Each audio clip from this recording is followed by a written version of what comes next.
કેમ છો વિદ્યાર્થી મિત્રો? આજે આ વિડીયોમાં આપણે ધોરણ 9ના ઇંગ્લિશ સબ્જેક્ટમાં મોહન એન્ડ હિઝ વિનરને જે લેંગ્વેજ પ્રેક્ટિસ પોર્શન આપેલો છે તેના વિશે ચર્ચા કરવાના છીએ. તો વિડીયો અંત સુધી જોજો. ફર્સ્ટ આપેલું છે read the passage and observe the underlined word.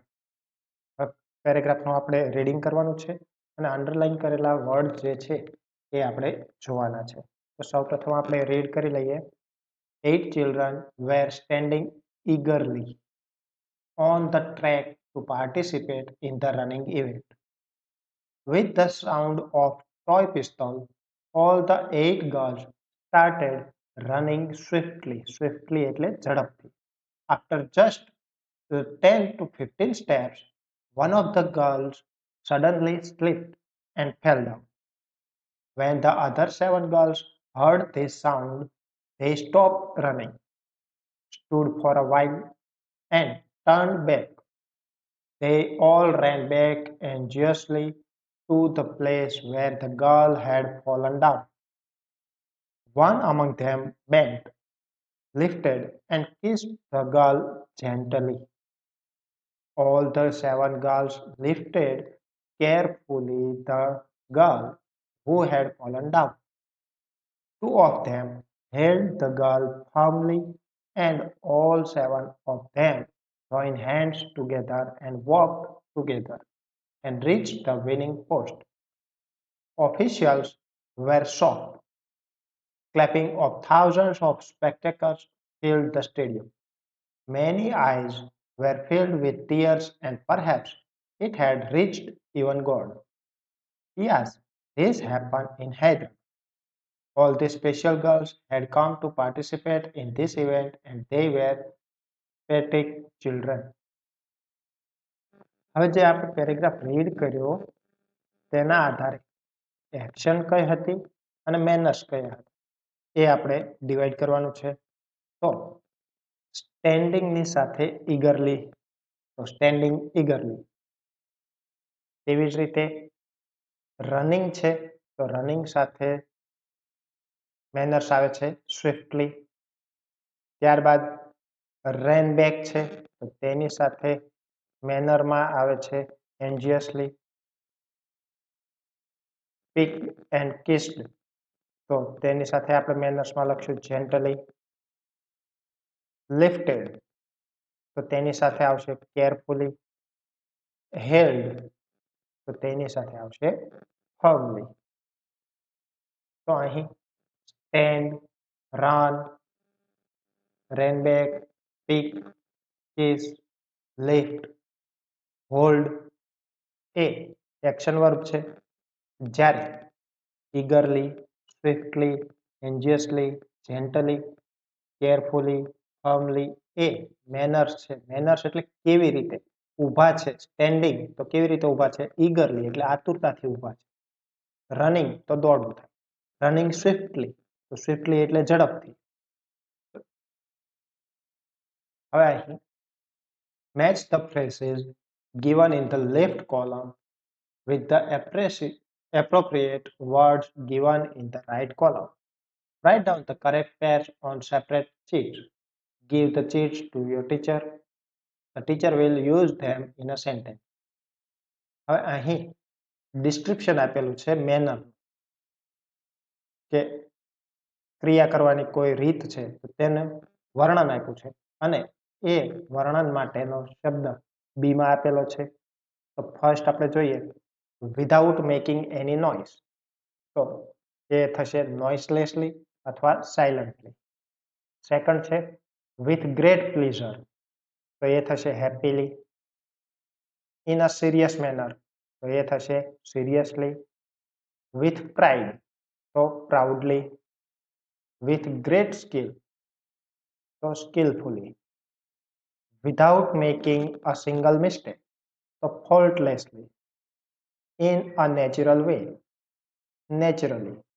અને લાસ્ટ છે વિથ કોન્ફિડન્સ તો કોન્ફિડન્ટલી. હવે જે આપણે ડિસ્ક્રિપ્શનની સાથે એક વર્ડ હતો તો તેના આધારે આપણે સેન્ટેન્સ બનાવીએ. તો ફર્સ્ટ છે વિથ ગ્રેટ પ્લેઝર. તો એના માટેનો સિંગલ વર્ડ થશે હેપીલી. તો સેન્ટેન્સ જોઈએ. Naksh is always ready to help with great pleasure. હવે આ વિથ ગ્રેટ પ્લેઝરને બદલે આપણે લખી શકીએ કે Naksh is always ready to help happily. એવી જ રીતે ઇન અ સિરિયસ મેનર, અને જેના માટે સિંગલ વર્ડ છે સિરિયસલી. તો સેન્ટેન્સ બનશે students were doing their project in a serious manner. વિદ્યાર્થીઓ જ્યારે આ ફ્રેઝીસના બદલે સિંગલ વર્ડ વાપરો હોય તો સેન્ટેન્સ બનશે students were doing their project seriously. With pride અને પ્રાઉડલી. તો Virat Kohli held the trophy with pride. Single word use કરીએ તો Virat Kohli held the trophy proudly.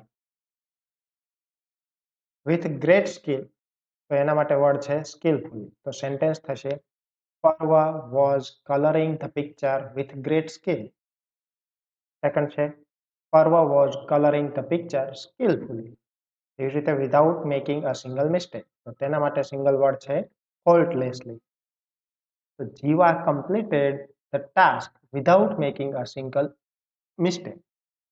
તો સિંગલ વર્ડ આપણે વાપરીએ વિધાઉટ મેકિંગ સિંગલ મિસ્ટેકની જગ્યાએ તો વાક્ય બનશે Jeeva completed the task faultlessly. In a natural way, તો થશે naturally. Jalpa looks beautiful in a natural way. Jalpa looks beautiful naturally. With confidence, તો એના માટે સિંગલ વર્ડ છે કોન્ફિડન્ટલી. સેન્ટેન્સ જોઈએ. Devanshi answered all the questions with confidence. Devanshi answered all the questions confidently. હવે અહીં manners related words આપેલા છે, તેનો યુઝ કરીને આપણે બ્લેન્ક્સ ફિલઅપ કરવાની છે. તો જોઈએ. ફર્સ્ટ છે when I broke my leg my friend Rohan blank offered help to take me school on his bicycle. તો એમાં આન્સર થશે કાઇન્ડલી. સેકન્ડ છે we lost the football match by 4-3. I don't think we played blank, but the opposite team played really blank. તો first બ્લેન્કમાં આવશે badly અને second બ્લેન્કમાં આવશે સ્માર્ટલી. થર્ડ છે you are late said Sneha blank where have you been. તો એ બ્લેન્કમાં આવશે એંગ્રી. ફોર્થ છે I am sure that the plan of bank robbery was made blank by the thief. તો ત્યાં આપણે લખીશું સિક્રેટલી. એન્ડ લાસ્ટ વન છે you drive the car quite blank I won't be surprised if you meet with an accident one day. એમાં આવશે ડેન્જરસલી. હવે ટેબલમાં જે વર્ડ્સ આપ્યા છે તેના આધારે આપણે ડાયલોગ કમ્પ્લીટ કરવાનો છે. What do you do on Sunday? તો B said nothing much I blank sleep until 9. તેમાં આવશે usually. A said, do you go to bazaar on Saturday evening? B said, yes, I do. I often go for playing volleyball or I sometimes go to the garden. A said, do you drive to school? B said, no, I never drive to school. I always take the bus. A said, what do you do after class? B said, I occasionally talk with friends or I usually go home. A said, do you like new friends? B said, yes, I always like, but I love my old friends too. હવે બ્રેકેટમાં જે words આપેલા છે quietly, often, usually, carelessly, always, loudly, તો તેના આધારે આપણે સેન્ટેન્સમાં એ word add કરીને બંને સેન્ટેન્સ જોઈન કરવાના છે. તો ફર્સ્ટ થશે The new boy quietly waited outside the principal's office. Second છે એ થશે We often go to the zoo and usually stay there for an hour or two. Third થશે Mahesh fell down yesterday. He drove his new bicycle carelessly. Fourth, everyone should always be kind to the animals. And last થશે, all the students were surprised when he cried loudly in the class. એક game આપેલી છે, તો action અને manners એની પેર બનાવવાની છે અને પેરના આધારે આપણે ટીચર છે એ ડાયલોગ કરાવશે. તો આપણે એક્ઝામ્પલ જોઈએ કે રીડ, તો સાયલન્ટલી. એક્શન વર્ડ છે રીડ, તેની સાથે વર્ડ ઓફ મેનર છે, કેવી રીતે રીડ કરે છે, તો કે silently. Teacher said, what is Dev doing? Student said, Dev is reading.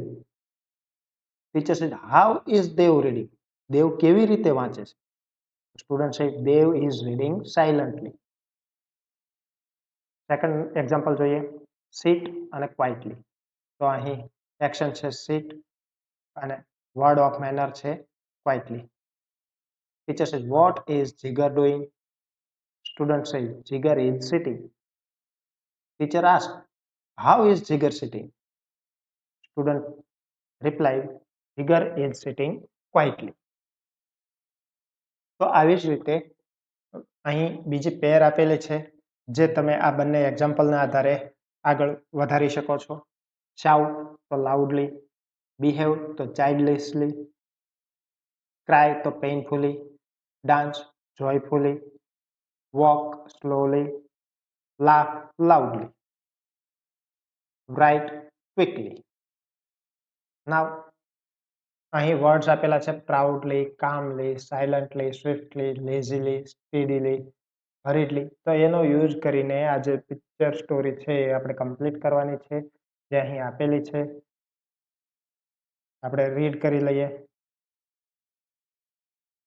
In once upon a time, a rabbit said proudly to a turtle, "You can't beat me in a race." The turtle said calmly, "Of course, I can beat you. Let's have a race." The rabbit agreed. On the day and time fixed, all the animals of the forest got together to see the race. અહીં two આવશે. The monkey was the referee. All the animals stood silently. The referee blew the whistle. The rabbit ran swiftly. The tortoise began to walk slowly. Meanwhile, the rabbit was way ahead. He turned back to see where the tortoise was, but he could not see him. Let me take some rest while the tortoise reaches here, thought the rabbit. Then I will run fast and reach the fishing point. Then I will run fast and reach the finishing point. So the rabbit went off to sleep peacefully under a tree. Meanwhile, the tortoise was walking slowly but steadily. Soon he crossed the tree where the rabbit was sleeping. After some time, the hare woke up. Oh, did I sleep too long? He wondered. The animals told him that the tortoise must have reached the finishing point. Oh no, cried the hare nervously. He ran more swiftly and reached the finishing point. But the tortoise had already won the race. આ story તમે ગુજરાતીમાં પણ સાંભળેલી જ છે. કાચબો અને સસલાની રેસની વાત છે. પરંતુ અહીં આપણે જે વર્ડ ઓફ મેનર છે એનો યુઝ કરીને સ્ટોરી આપણે કમ્પ્લીટ કરવાની હતી. તો અહીં આપણે મોહન એન્ડ હિઝ વિના લેંગ્વેજ પ્રેક્ટિસ પોર્શન પૂર્ણ કરીએ છીએ. અન્ય વિડીયોની અપડેટ મળતી રહે એટલા માટે ચેનલને સબસ્ક્રાઇબ કરશો. Thank you.